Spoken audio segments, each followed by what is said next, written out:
Halo semuanya, perkenalkan saya Hieronym Srinto lagi Lunang dengan NIM 2022-01021. Video kali ini saya buat untuk menyelesaikan tugas UTS saya pada mata kuliah e-bisnis ini mengenai dan membahas tentang analisis bisnis digital pada usaha nyata di sekitaran saya, yaitu di Kos Cemara. Pada analisis bisnis ini, saya memilih studi kasus di Kos Cemara karena Kos Cemara merupakan salah satu bisnis yang ada di Purwokerto, bertepatan dengan dan berdekatan dengan salah satu kampus di Stikom di Purwokerto, yaitu Stikom Yosudarso. Oke, pada video kali ini saya membahas tentang PMC-nya, stakeholder-nya, lalu juga customer journey-nya. Pada bisnis model Canvas ini saya membahas ada 9 yang perlu dibahas, yaitu yang pertama adalah customer segment-nya. Di customer segment-nya terdapat target utama, target sekunder, dan karakteristiknya di Kos Cemara. Target utama itu siapa? Target utamanya yaitu mahasiswa aktif di Stikom Yosudarso.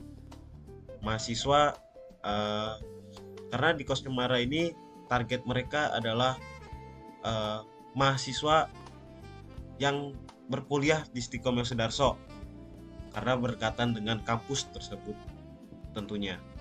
Lalu target sekundernya mahasiswa kampus lain di sekitaran Purwokerto atau enggak di sekitaran Karangklesem. Bisa saja UNU, bisa saja UHB, kampus-kampus yang berdekatan dengan Stikom tentunya. Itu merupakan target sekundernya di kos tersebut. Lalu karakteristiknya apa kos tersebut? Karakteristiknya yang jelas mencari hunian yang budget friendly atau enggak yang ramah di kantong pelajar, murah, harganya terjangkau. Lalu mahasiswa yang jelas membutuhkan akses internet yang stabil untuk kuliah karena kampus kos tersebut berdekatan dengan kampus IT. Oleh karena itu mahasiswa cenderung mencari kos yang terdapat wifi-nya. Oleh karena itu kos tersebut terdapat wifi. Lalu value proposition-nya, nilainya apa aja? Lokasi yang strategis, tentunya sangat dekat dengan kampus Stikom. Lalu hemat biaya, dan hemat biayanya ini ada beberapa. Yang jelas biaya transportasi. Lalu lingkungan yang kondusif di sekitaran kos tentunya, apalagi yang dekat kampus. Biasanya kos tersebut itu lebih tenang karena tidak di sebelah jalan raya, tidak berisik, lalu kondusif, cocok untuk belajar. Lalu fasilitas yang esensial, kamar isian, kamar mandi dalam tentunya merupakan pilihan yang opsional karena di sini ada dua jenis kamar, yaitu kamar mandi dalam dan kamar mandi luar. Tentunya yang kamar mandi luar itu lebih murah. Lalu wifi yang kencang. Di Kos Cemara terdapat wifi yang kencang dan terdapat dua wifi untuk mempermudah mahasiswa dalam menggunakannya. Lalu harganya yang kompetitif, menyesuaikan rating atau enggak daerah Karangklesem, biayanya lebih terjangkau, sebelahnya kampus, jadi tentunya harganya lebih kompetitif lah tentunya. Channelsnya tuh apa aja sih? Nah, di sini channels fisiknya yaitu Kos Cemara cuma menggelar spanduk di atas pagar yang bertuliskan Kos Cemara. Nah, lalu digitalnya itu apa? Pada titik lokasi Google Map, jika mencari atau enggak pencariannya kos dekat Stikom atau enggak kos dekat kampus Stikom Yosudarso, pasti Kos Cemara ini terdapat pada Google Map tersebut. Jadi memudahkan calon mahasiswa atau enggak mahasiswa yang ingin mencari kos yang berdekatan dengan kampus tersebut. Lalu customer relationship-nya apa aja? Customer relationship-nya pada personal assistance, yaitu eh, calon mahasiswa atau enggak mahasiswa yang ingin tinggal di Kos Cemara dapat berkomunikasi langsung dengan pemilik kos. via WA atau survei langsung di kos Cemara. Lalu kekeluargaannya, yang jelas pendekatan ibu dan bapak kos yang mengayomi anak rantau memberikan rasa aman dan nyaman, karena yang berkuliah di kampus Dekom itu tentunya bukan cuma di daerah Jawa atau di sekitar Banyumas.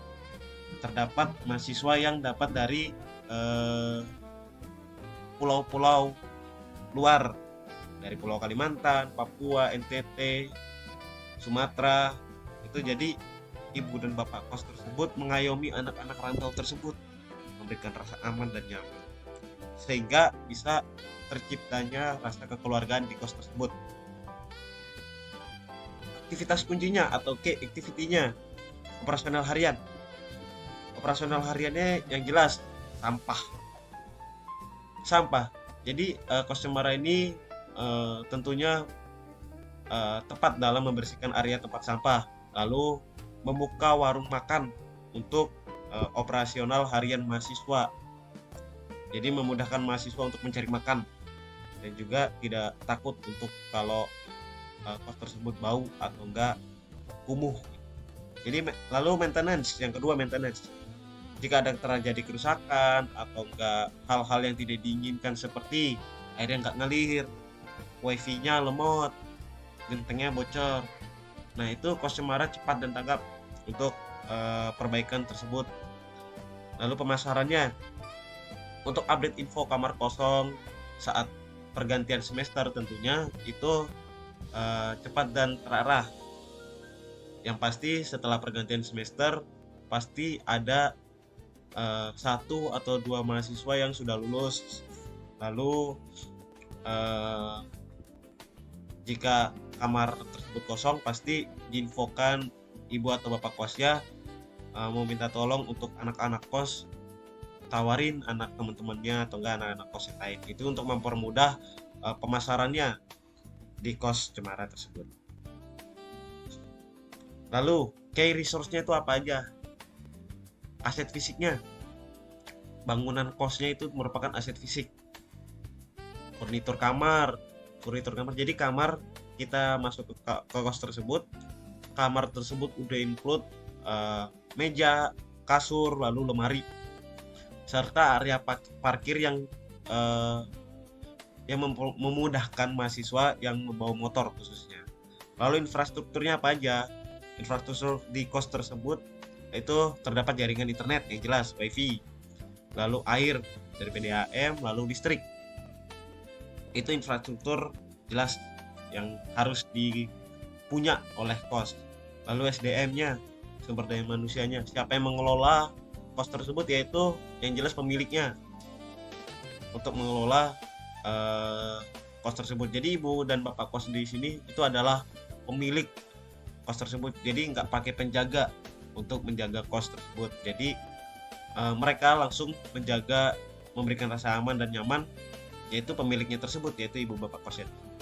Lalu key partnership-nya, provider internet, inventaris wifi untuk kos yang jelas mahasiswa IT itu yang jelas butuh wifi. Nah, wifi-nya ini providernya itu di kos ini yaitu Republik, wifi Republik untuk memudahkan mahasiswa IT. Teknisi panggilan jika ada masalah listrik atau air, kos ini udah mempunyai langganan tukang untuk memperbaiki kayak hal-hal yang tidak diinginkan, air mati, genteng bocor. Jadi kos tersebut udah mempunyai langganan tukang untuk memperbaiki kos tersebut. Lalu di sekitaran lingkungan, mahasiswa dimudahkan untuk tinggal di area tersebut karena lingkungan atau keamanan di daerah kos Cemara itu mempunyai izin domisili dan keamanan yang sangat baik, jelas.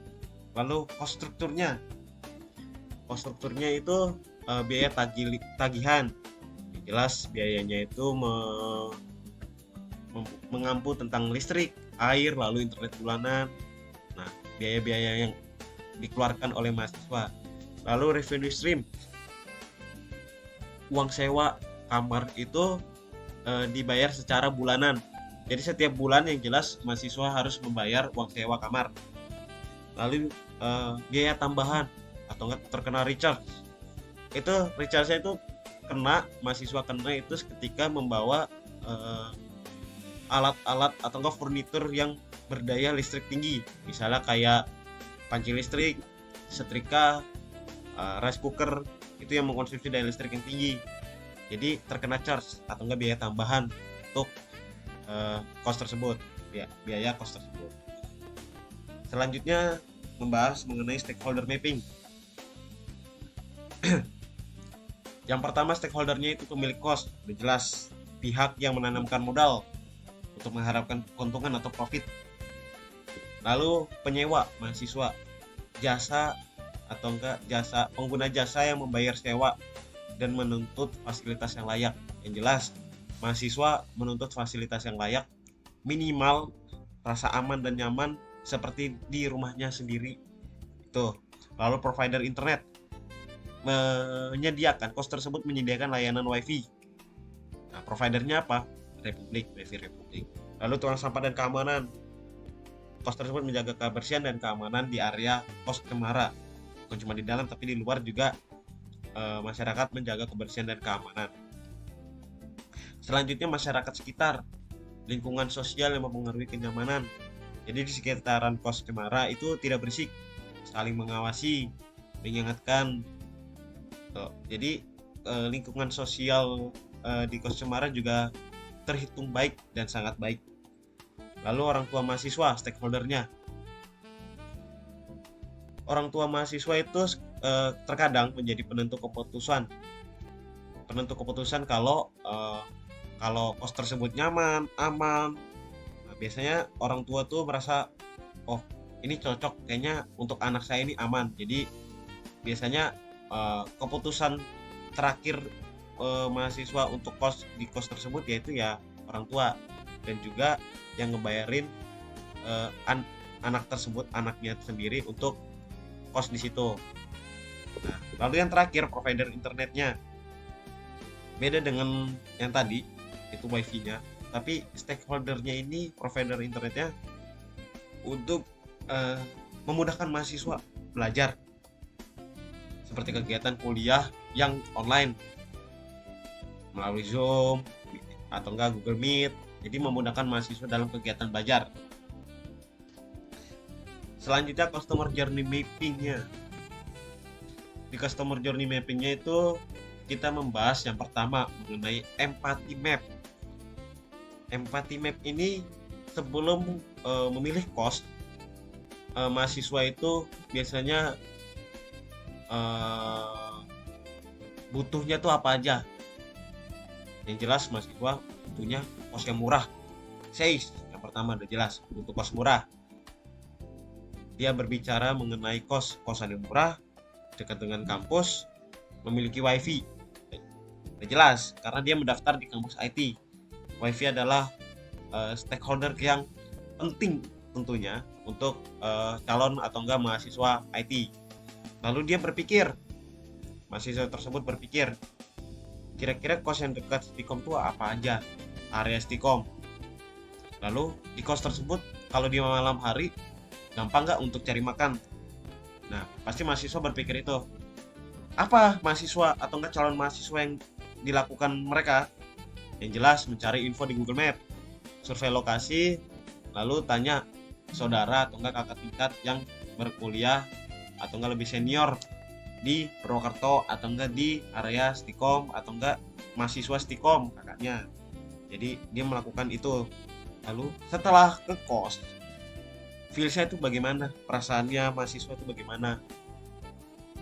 Atau enggak sebelum ngekos itu perasaannya itu apa aja? Yang mahasiswa rasakan itu sebelum ngekos atau enggak memilih kos.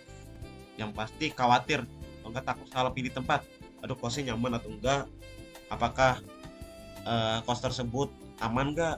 Nyaman enggak untuk ditinggalin? Nah, itu. Jadi empathy map itu yang jelas persiapan kita untuk mencari kos. Nah, ini. Jadi yang pertama ada size, berpikir, sesi itu berbicara mengenai kos, berpikir bagaimana caranya kos tersebut kita dapatkan, lalu kita ngelakuin melalui apa aja, contohnya dengan cara info di Google, dan perasaan takut akan aku salah pilih kos, jelas. Lalu selanjutnya user personal. Jadi saya mau wawancarai salah satu mahasiswa yang kos di Kos Cemara, mahasiswa Stikom Yosudarso yang bernama Yohanes Chandra Jaya. Dia merupakan mahasiswa semester 1 di Stikom Yosudarso. Asalnya mana? Asalnya Manggarai, NTT. Nah, yang jelas jauh dari Pulau Jawa. Lalu tujuannya, goalsnya dia tuh apa untuk memilih kos ini? Yang jelas memilih tempat tinggal yang nyaman untuk belajar sehingga dia dapat lulus tepat waktu. Biaya hidup yang hemat, yang jelas hidup hemat.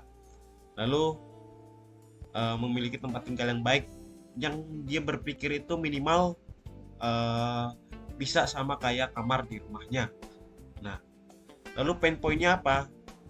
Dia memilih kos tersebut karena dekat dengan kampus, harganya lebih terjangkau.